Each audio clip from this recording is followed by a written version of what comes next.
सकाफ़ती ॾियारे जे हवाले सां बदीन जे केजी शाहीन स्कूल में सकाफ़ती तक़रीब रचाई वई, जंहिंमें स्कूली ॿारनि ऐं संदनि वालिदैन सकाबास पहिरें वॾी जोश ऐं ख़रोश सां शिरकत कई।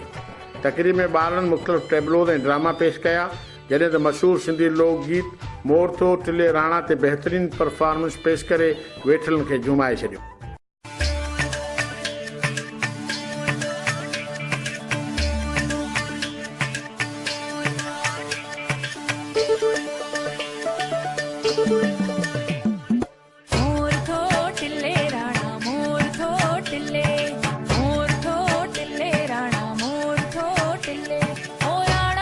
तक़रीब में शरीक ॿारनि जो चवणो हो त सिंध टीवी सुस्ती न मेहनत ऐं ॻाल्हियूं न अमल जो पैगाम नौजवान नस्ल लाइ मुशल राह आहे। ईअं असां पंहिंजे स्कूल में इहो करे रहिया आहियूं त असांखे अमल करणु घुरिजे, असांखे पंहिंजे हक़नि लाइ विढ़णु घुरिजे, ईअं ई चुप करे न वेहणु घुरिजे। स्कूल में इहो मल्हायो आहे त जेको सिंध टीवी जो आवाज़ु आहे त सुस्ती न खपे, महिनत खपे, ॻाल्हाइणु न खपे, अमल खपे। उन अमल खे असां इन ई तहज़ीब खे अॻियां वधाईंदे असां हर साल इहो पंहिंजे स्कूल में सेलिब्रेट कंदा आहियूं। सिंध टीवी जो हिकु बहितरीनु आवाज़ इहो आहे त सुस्ती न खपे, बाक़ाइदा महिनत खपे, फ़क़ति ॻाल्हियूं न करियूं, असीं उन्हनि ते अमल बि करियूं।